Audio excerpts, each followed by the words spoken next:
Welcome to the Lean Blog Podcast. Visit our website at www.leanblog.org. Now, here's your host, Mark Graben. Hi, this is Mark Graben. Welcome to episode 363 of the podcast. It is April 6th, 2020. I'm joined today by Crystal Y. Davis, and this is the first time in about 10 years that I am publishing a video podcast. So if you want to listen to our conversation, just keep doing so. But if you would rather watch our conversation, you can go to leanblog.org/363, or you can find it on YouTube. You can look for my YouTube channel. The username is mgraben. But here is our discussion. I'm joined today by Crystal Davis. Crystal, how are you? I'm well. Thank you so much for having me. And how are you? Hanging in there. Awesome.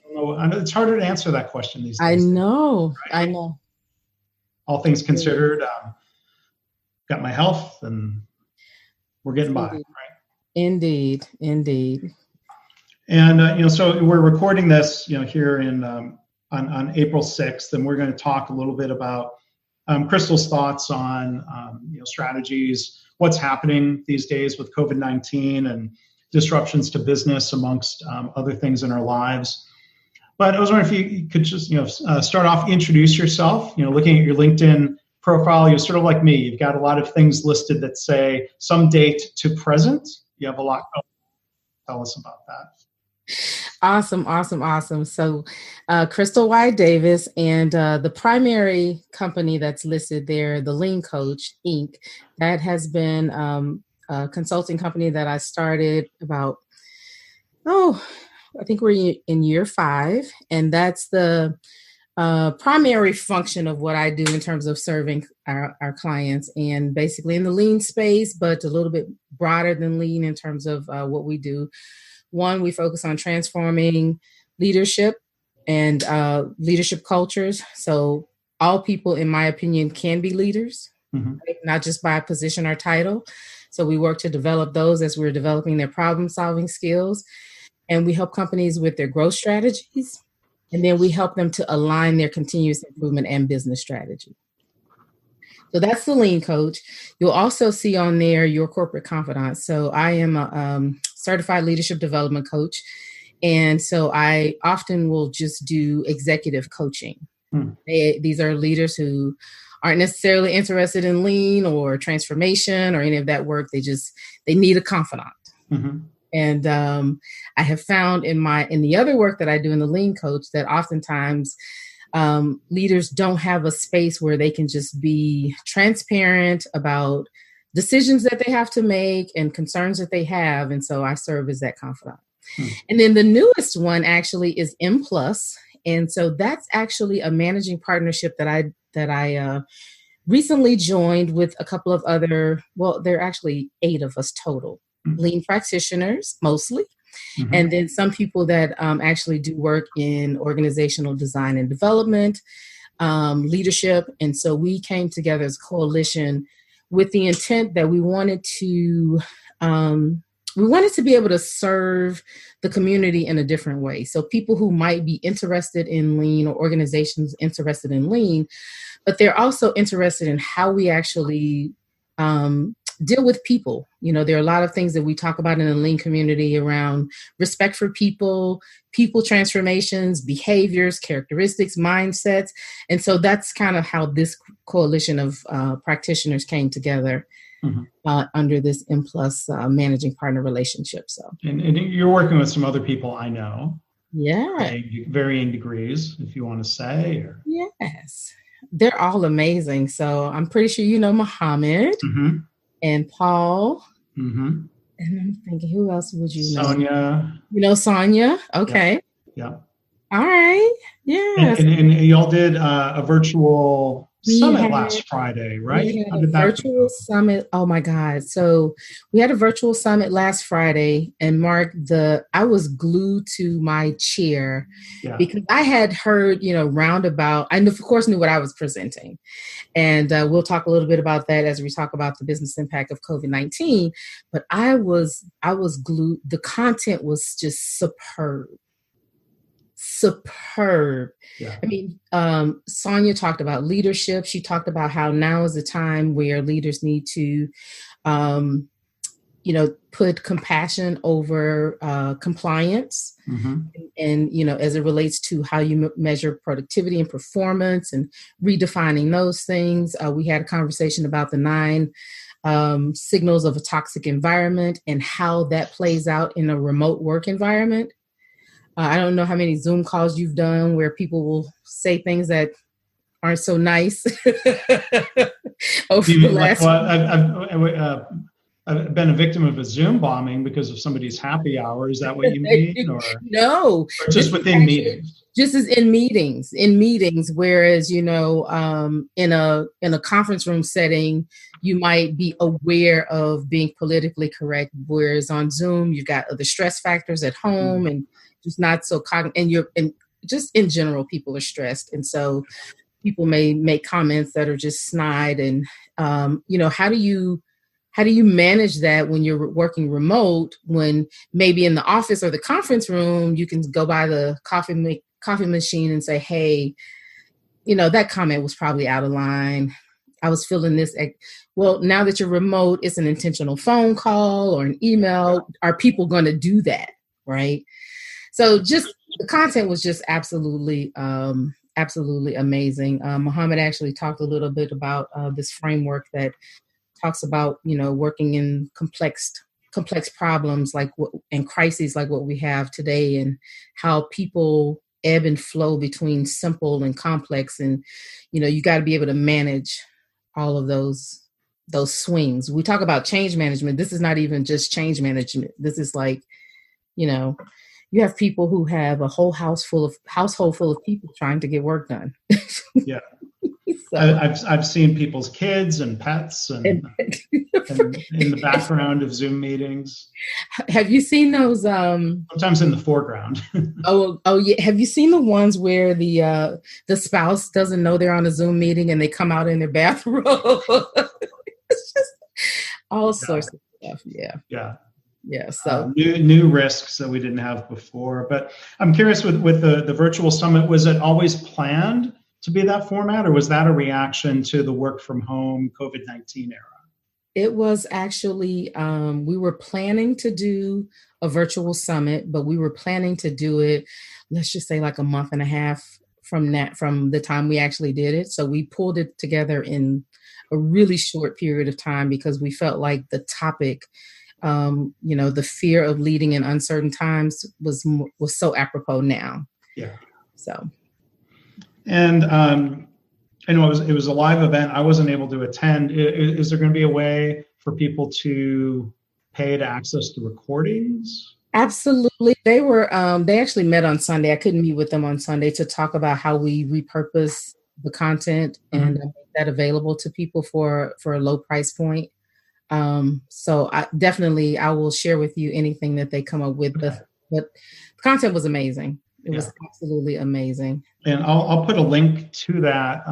It'll be leanblog.org/363.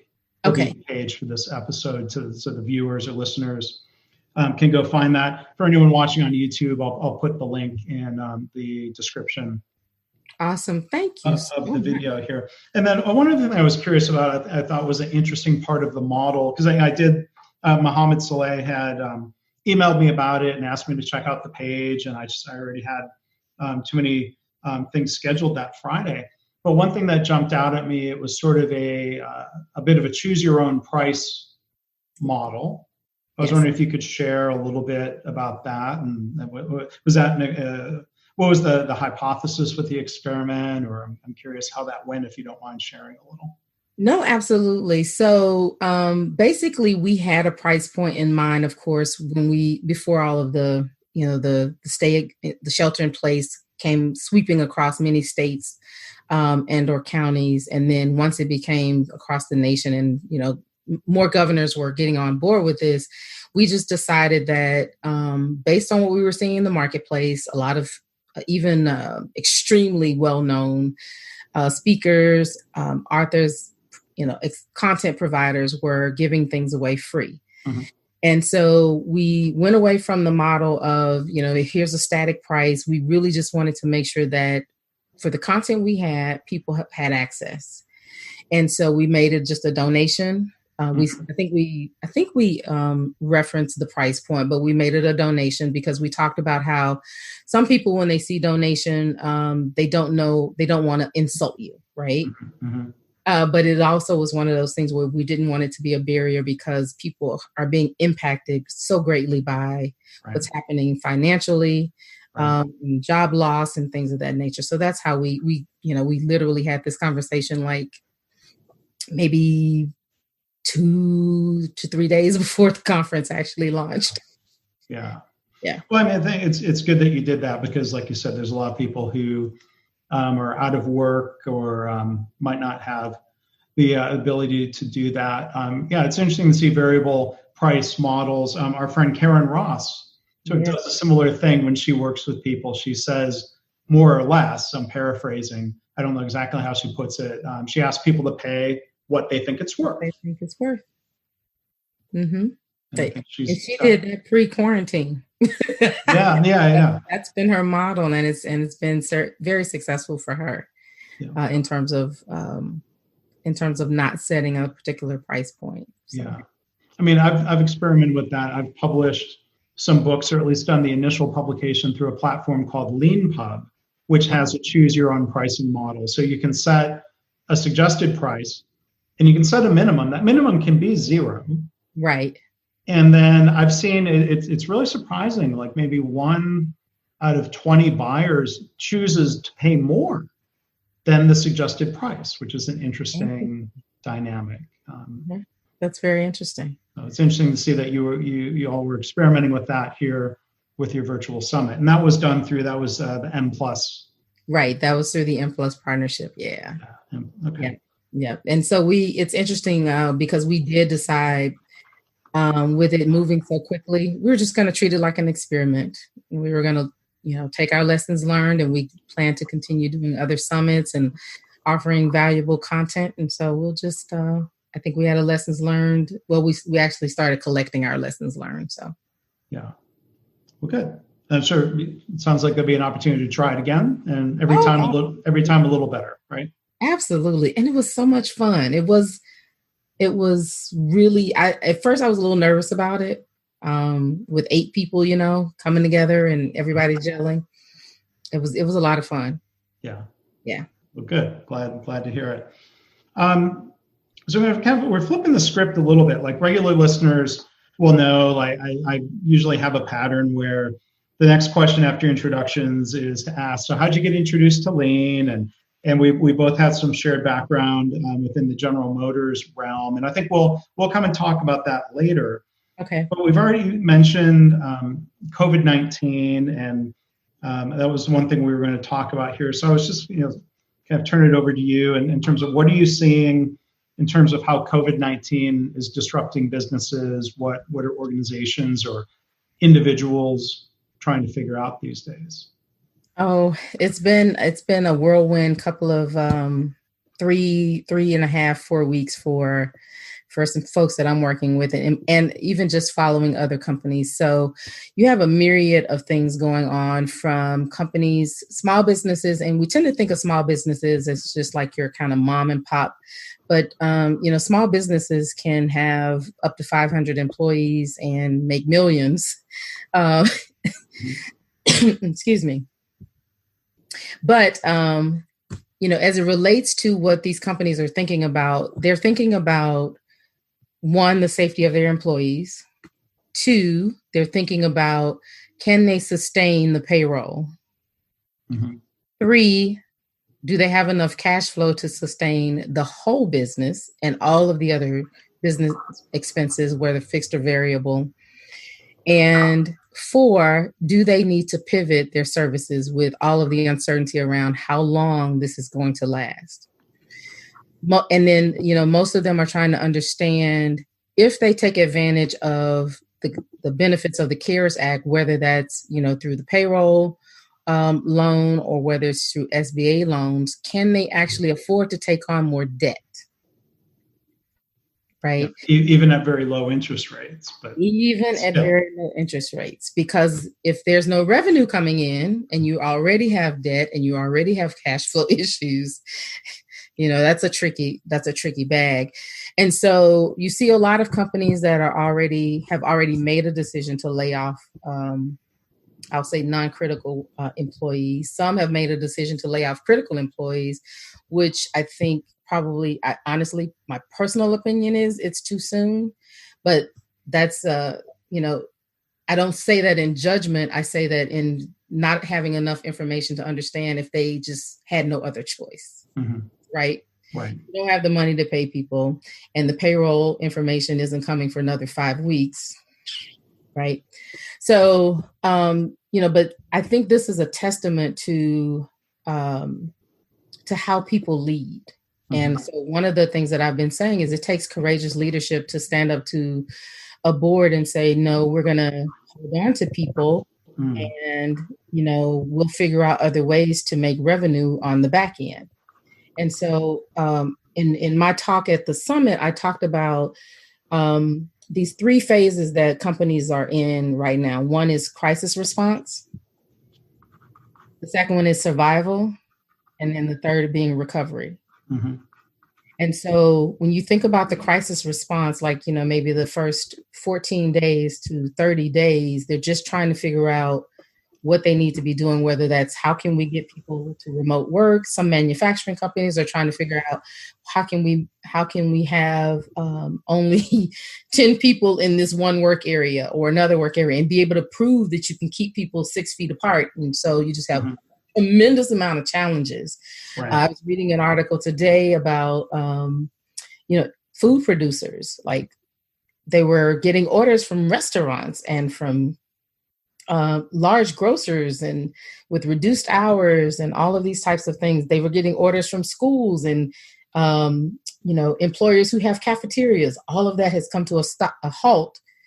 But the food supply is not something you can turn on and turn off unless it's processed food. So there's just a number of challenges that people are faced with, and in trying to figure out what's the next move. And every day things are changing. And so it's incumbent upon them in terms of being courageous is to be as completely transparent and conversational and open communication with their employees as possible. One other thing that I've heard people are struggling with is how do they measure productivity of the remote worker? And so I've heard a lot of people talk about a number of, reports that they're having to fill out or paperwork that they're having to turn in to prove that they're doing work instead of the work being focused on the outcome. Yeah. So as industrial engineers, I mean, it's easier to track the activity than it is to track the outcome. And in a lot of cases, it's the outcome that matters most for business, right? That matters most. And then, even some of the folks that I'm working with, I've advised them that with remote work, you need to be more mindful to make sure that the tasks allow you to measure outcome, because people honestly aren't always able to work their static schedule. They may be able to start at 8, but they may have to start homeschooling at 9. Yeah. And they can't just take a 15-minute break or take their lunch at 12, with all of the distractions at home. And so if the work is getting done and the outcome is there, now is the time for a little bit more compassion as it relates to, if someone was working at 8 p.m. to finish their work, who cares? Right. But a lot of companies aren't seeing it that way, especially with some really large organizations that are holding on to people. And I think part of the problem statement is, have you revised how you do work and how you measure the effectiveness of the work? Yeah. And what work needs to be done. Right. So. Yeah, I imagine, you mentioned the word compassion, and, sometimes people say things like, well, it's just business. But we all have a choice in our businesses of how we treat people, whether you use words like respect or compassion. There are different responses in this day and age. some retailers have been criticized for not paying people who are sick. I'm like, well, wait a minute. During a pandemic, the last thing you want is someone feeling pressured to come to work when they're not feeling well. Yeah. And some companies are paying. I'll give Home Depot credit on the positive side. I read an article where they're giving people, if you're sick, 2 weeks off paid. No, I don't know if it's no questions asked. There might be a little bit of a question, but putting first things first. And you said mentioning safety. Yes. That's an important priority, thankfully, for many organizations, right? Oh, absolutely. And that's actually part of the Emergency Family Medical Leave Act, is that, the first 2 weeks should be paid, and then it's up to 12 weeks total, including that 2 weeks, because of that very thing. I mean, again, if you're home with a family of 4 and one person gets sick and you're not even that person, you should self-quarantine yourself as not to expose your coworkers, even though you aren't symptomatic. Right. And so it's, you penalize this person for protecting you. Yeah. And so you talk about these 3 phases, and, I'm curious, there's that crisis response mode, which I'm trying to figure out, am I still in that mode, or am I in survival mode as an individual and as a business person? Because to me, crisis response is this sort of, oh my gosh, what's going on? Let me just figure out what's going on. What do I need to do? How much risk am I at? And then at some point, maybe you get a handle on it and now you can go forward. But is there risk if an organization or a leader thinks their people are ready to go into phase 2 and people are still very much stuck in that phase 1 personally, and everyone's going to progress a little differently based on their circumstances, I bet? Oh yeah, there's absolutely risk, and the lines aren't so clear. I explain to people that you may ebb and flow between all of these phases. Hopefully not so much crisis response, but between survival, especially in recovery. But early on, coming out of crisis response, going into survival, you may ebb and flow back into crisis response because we're constantly getting new information. So, for the independent consultants like us, I mean, they just really released what the support would be for our businesses. Right. Through the CARES Act and the sub programs within that. Right. They just modified it to include independent and self-employed people. Right. So, that may have shifted what you thought your plans were going to be as of last week. Mm-hmm. Right.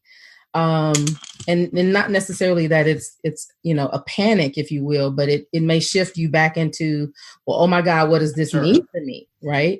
Right. Or how does this change what I do? And then another thing that I've been talking to small businesses about is, in terms of crisis response, you want to have a certain amount of fast start energy around determining how you're going to pivot in your business. Mm-hmm. And even if it's a short-term pivot, just making sure that you have that intensity around moving now, because if everyone is moving to a virtual offer, you can easily be squeezed out. Mm-hmm. If you haven't come up with what problem can I solve for my clients now, or new problems for new clients that you can go and help. So in your coaching work and your of different types, were you already doing, let's say, a virtual executive coaching session through a platform like Zoom or FaceTime or just the phone? Yeah. All of my coaching, with the exception of the clients that I also have consulting work with, are virtual. Yeah. Virtual, yeah. So are there lessons, you've been doing it that way for a while, for people who are new to this mode? Do you have any kind of lessons or tips about being effective in a virtual way of interacting?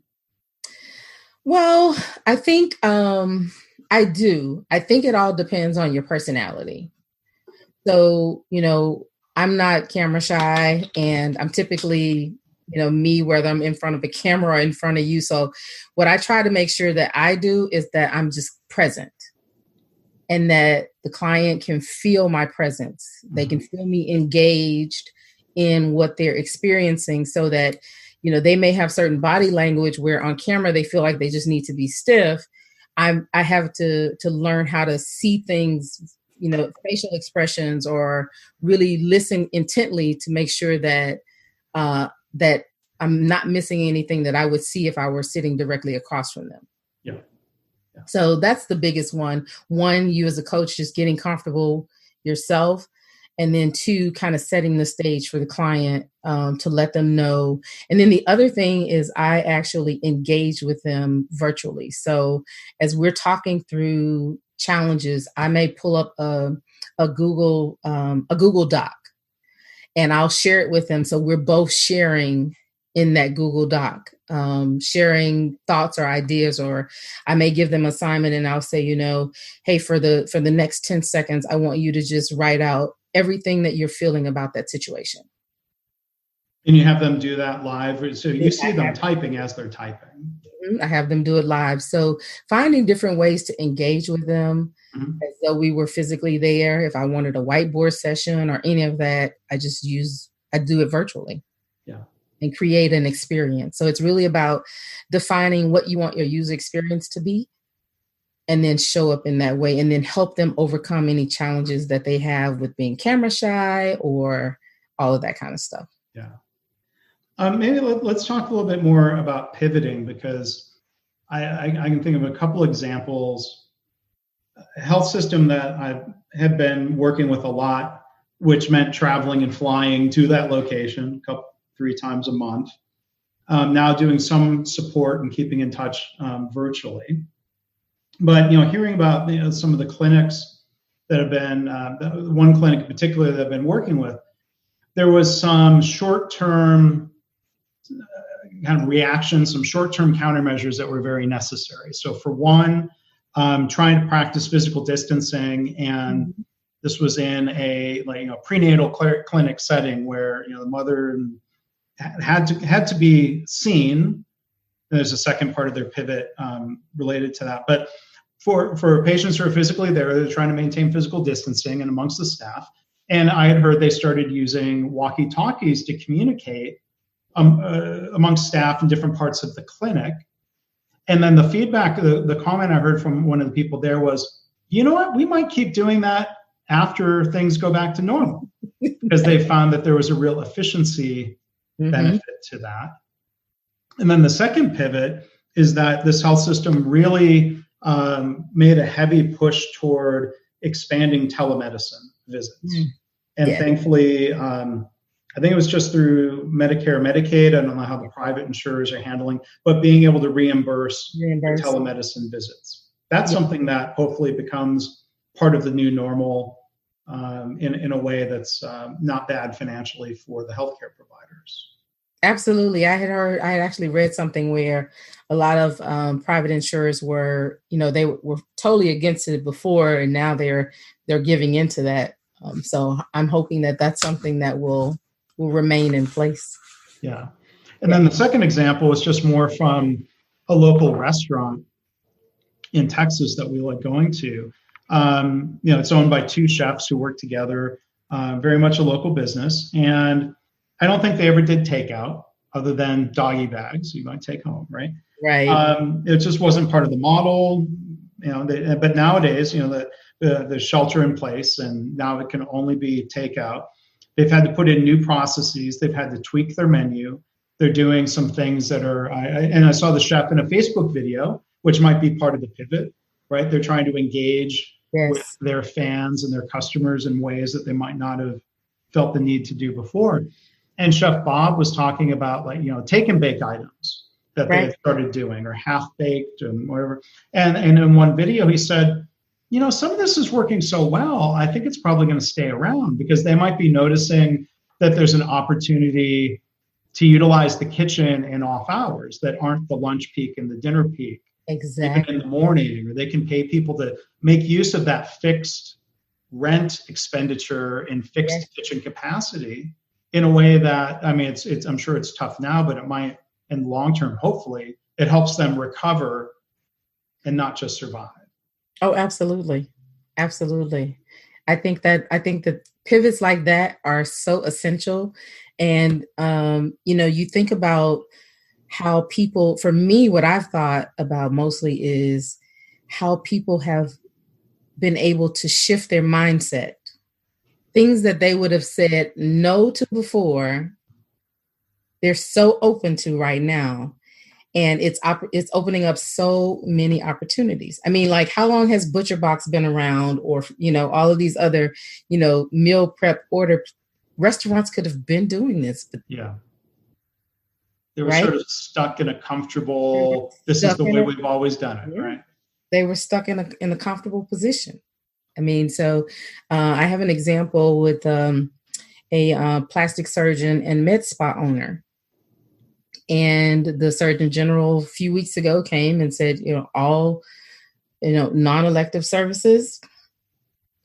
And she immediately came up with a filtered, non N95, but filtered mask, and started producing those under her brand to just make a shift. Yeah. Right. And shifted more to teaching people about in-home skincare and things of that nature. So it's just figuring out, like, being uncomfortable enough to make this pivot. And it's hard because I know for me, you're passionate about the thing that you started your business around. Right. You're passionate about it. And so for me not to be able to go into a shop floor and do things to touch, it's tough, but the times are calling for us to show up in different ways. And so showing up in a way that can still help people virtually make improvements. I was saying to people, I hope even from a lean community perspective that we don't get wrapped around the axle of only telling people how to do virtual daily huddles and Gemba and this and that, when there are real problems that these people are facing. Like, they're in conference rooms, virtual conference rooms, making some serious decisions. And it's so much of an opportunity for us to show up in a different way, right? Right.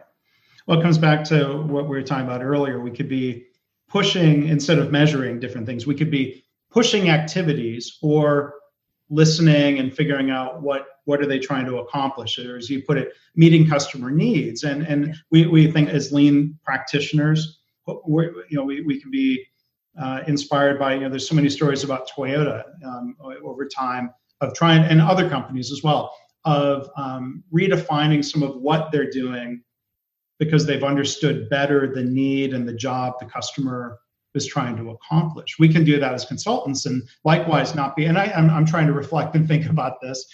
Do I get stuck in the way I've always done it?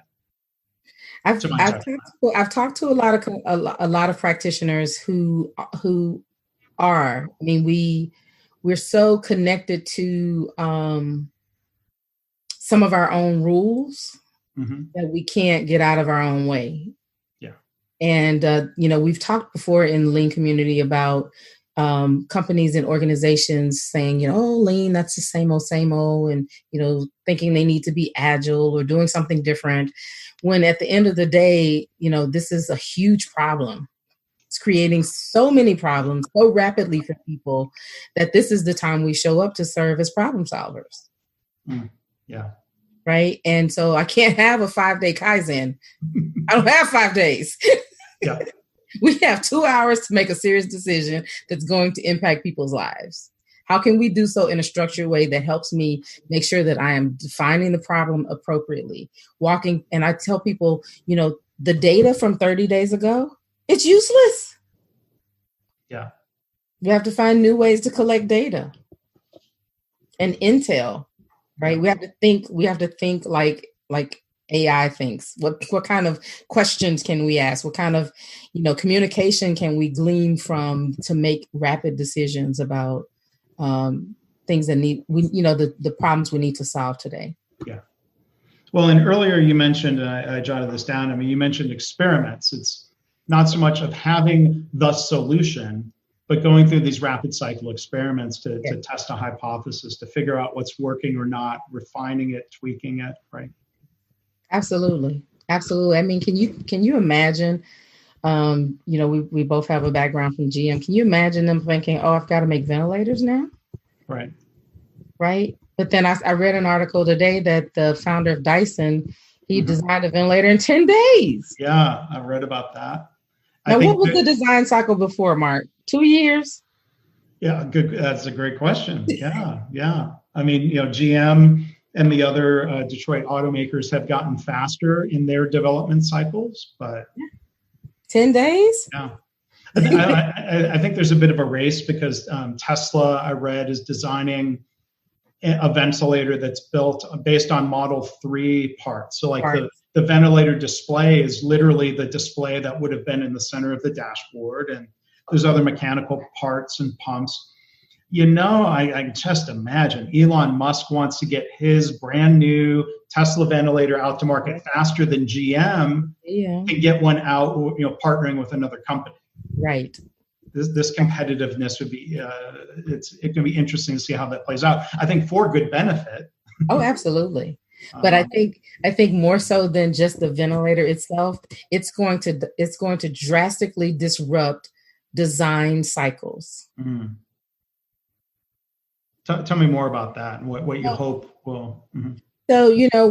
So I'll give you an example. So going back to Elon Musk. So SpaceX, wants to design things in 6 months. And if you have any understanding of the space industry, it's years before they bring anything because it's, there's so many dynamics that you're dealing with and it's so dangerous, right? And so they can't even wrap their minds around designing something in 2 years, let alone 6 months. But what you see now in this crisis is that, we may only be talking about ventilators, but we're talking about still a life-saving need, right? And who knows what the numbers will be in terms of people that continue to get sick and test positive for COVID-19. But what we really should be taking away from this is the design process, right? Because it's still risky if this ventilator doesn't work. Right. There's going to have to be FDA approvals, and hopefully some of that is expedited in a way that's not cutting corners, eliminating waste from the approval value stream. That's right. From the entire design process. Right. And so that's what I think, in terms of, again, like how we show up, we should be documenting and capturing this and making sure that people have ways to identify the critical path and make sure that they just shift their mindset. Can you imagine now, though, for the people who, even when we go back to whatever our new normal will be, those people who continue to iterate and design in these how successful they're going to be? Mm-hmm. And what's the risk to those staple companies that continue to take a year, 2 years to design new products? Tremendous risk. Yeah. Tremendous risk.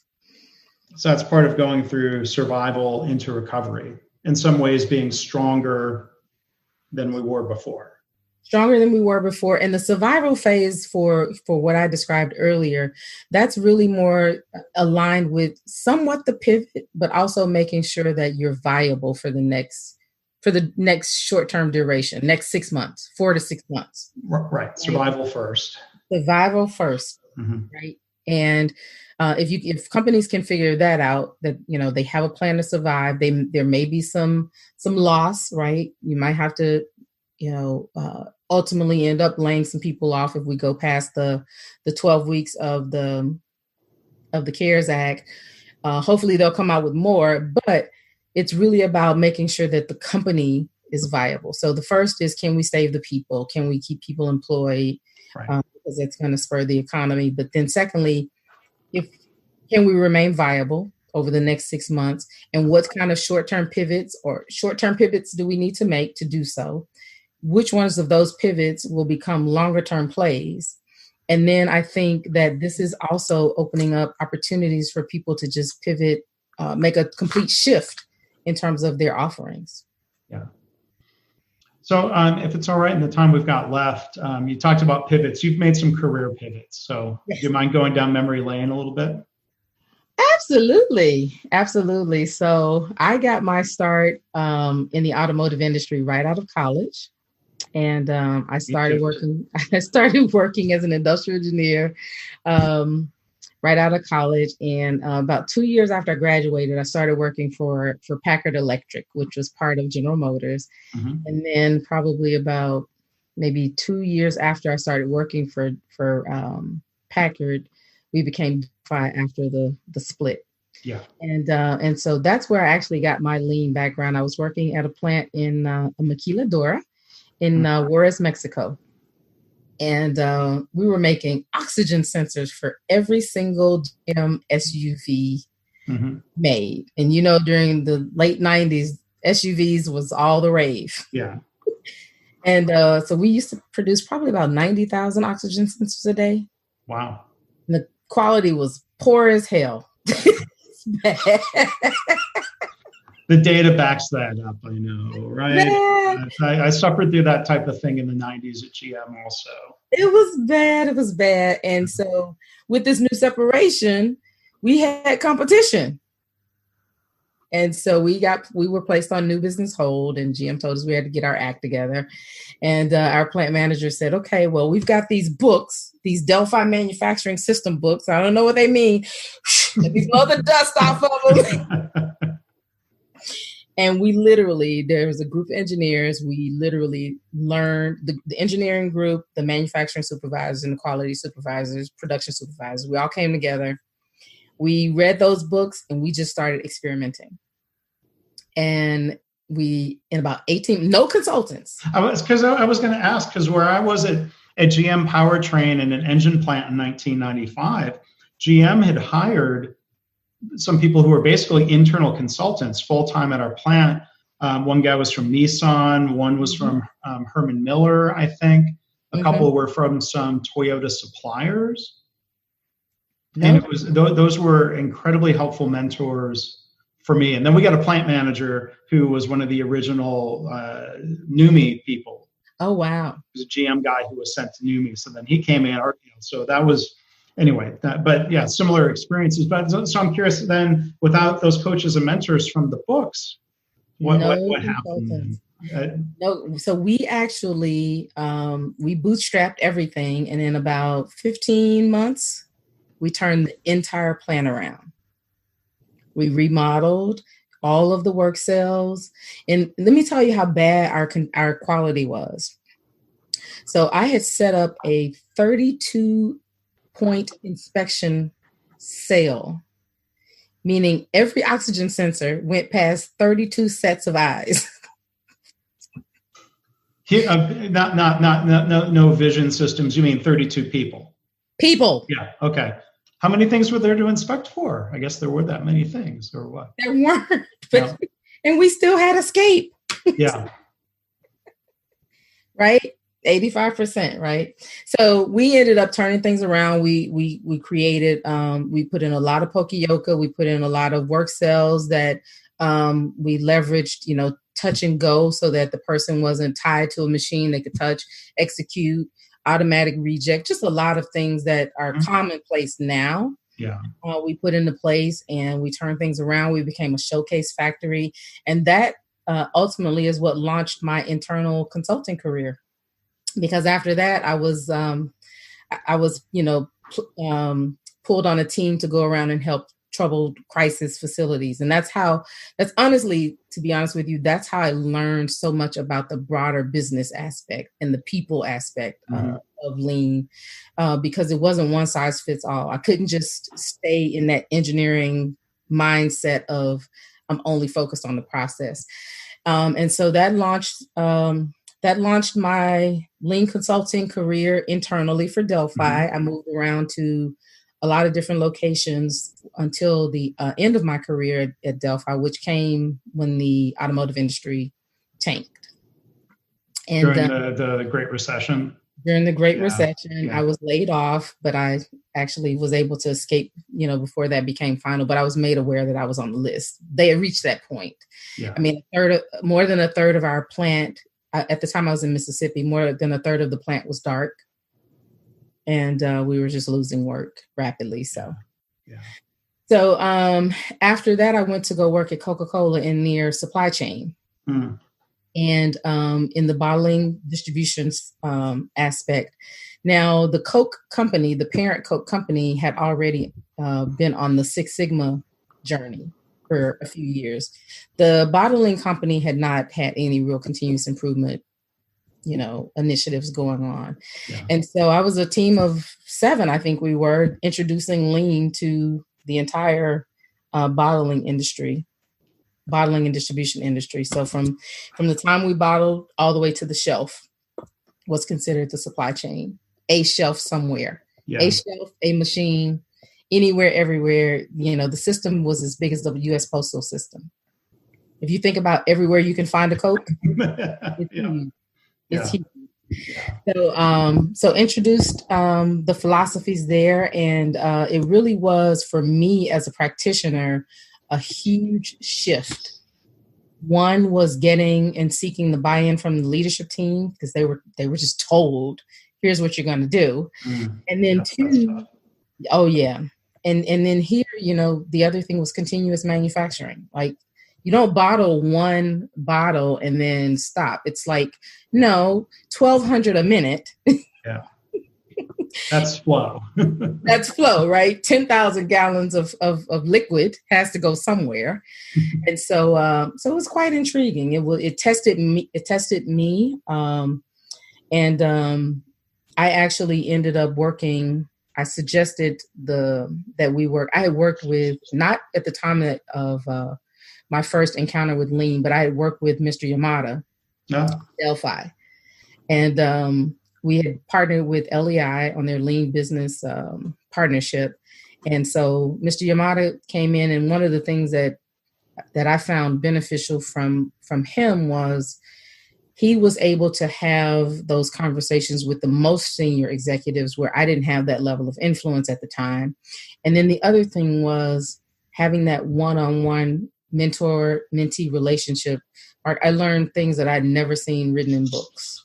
Because Mr. Yamada was like direct lineage from Taiichi Ohno, right? Yeah. He was like 1 degree of, you were 2 degrees of separation. I was 2 degrees of separation. Taiichi Ohno. Yeah. Yes. And I mean, when you talk about like some of the things we just talked about in terms of challenging mindset, he challenged all sorts of any type of rational, traditional thinking in that system. And we just ended up doing amazing work in terms of supply chain work, and really trying to move them from a push system to a demand-driven system. Mm-hmm. And so just amazing work there. I was there for about 4.5 years. And then I got the bug to go out on my own. Yeah. And I went out on my own for probably about 3 months. And I let my first client talk me into coming to work for him. And that was Thermo Fisher Scientific. And so that's another really unique business. Thermo Fisher has a lot of low volume, high SKU, high diversity product offering, and how do you control the inventory of a reagent? You just don't know how fast it's going to grow or how much it's going to grow. Yeah. So you went from high volume to higher volume and flow, now to low volume, high mix. High mix. Yep. Low volume, high mix. And now both companies, they probably said, well, hey, we're not building cars here. Was there that defensiveness or confusion of? Oh, absolutely. Absolutely. So I learned, and through the Coke experience, and I learned through the Thermo Fisher experience, that it didn't matter if I understood what solutions were possible. It only mattered that the leader, that I helped solve the problems that the leaders identified as problems, to bring them to the table, to then be able to teach them how to see the other things. Huge paradigm shift for me. So I'm going from a company that, lean is plan A, there is no plan B, to lean is a 4-letter word. I don't care about that stuff right now. You're asking me to reduce less, and I'm looking at my yield on this very expensive syrup. This makes no sense to me. Yeah. So, and it took a lot of creativity to help them be able to see to see things the way that I saw them. I'll tell a quick story if I have time. Yeah, go ahead. Yeah. All right. So this one senior vice president of supply chain that I supported the one business unit. And I had been trying for months to express to her that we needed to do level scheduling. I had explained level scheduling until I was blue in the face and got nowhere. It didn't matter that I was, saying we have all of this inventory shrinkage, 20% inventory shrinkage is not normal in the rest of the world. But it was normal for them and they had deep pockets. So who cared? Yeah. Well, the oil crisis came and gas prices went up. And so we're sitting in the staff meeting and I'm a little frustrated because I'm just having to talk about these small scale projects that we're doing at the model plant. Well, she said, I really don't know what we're going to do. We're blowing through our fuel budget. I said, well, okay. Ding, ding, ding. Light goes off in my head. Well, why are we using so much fuel? Well, because we're having to go pick up we're making all of these deliveries. And I said, well, what are we doing to maximize return freight? Well, we can't do anything because we got to bring back the product that's damaged and outdated. I said, bingo. Why do we have product that's damaged and outdated? And how much fuel would you save if you weren't having to bring it back? And she said, oh my God, we're using fuel to transport dead inventory. I said, bingo, you got it. She said, well, how do we get rid of it? I said, level scheduling. You only make what they need. Change the whole trajectory of my work. Well, that's a great lesson. And thanks for sharing that, because that's the difference between pushing a solution and working to find and understand the need. Exactly. The internal customer in this case for your consulting experience and challenging thoughts. Yeah. Exactly. And so that's how I learned not to push leaders, that I don't need them to be a lean zealot. I need to understand where lean tools solve business problems. Mm-hmm. And if I can meet them where they are, solve their problems, their eyes become wide open to all of the other problems. Yeah. And then maybe, it's kind of a final thing to delve into a little bit. Does that help open the door then to talk about things you mentioned earlier, like leadership and culture and more of organizational transformation? Oh, absolutely. Absolutely. Because, once that became that leader's baby, then, the leader understands that you have to get buy-in to help people understand why they need to do things differently. And that you need to see more of this, people being able to see this and bring that to the leadership or to the organization, or have the autonomy to make those changes as long as it's within the boundaries of their work and scope of their work. So it absolutely changed how that organization or that business unit led. Yeah, absolutely. Yeah. And I also think that it opened up opportunities to see. This was one of the things that Mr. Yamada taught me. He said, it's important that the people who are working on making improvements for the company have opportunities to promote. And I love telling this story. There was this one manufacturing supervisor that he fought lean. Oh my God, he fought it.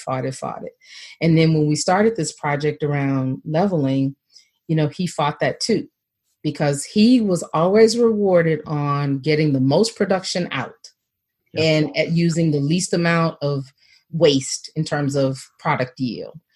And so, I had to help the leadership understand you have to change how you measure people, because as long as you measure him on yield and output, he's not going to change.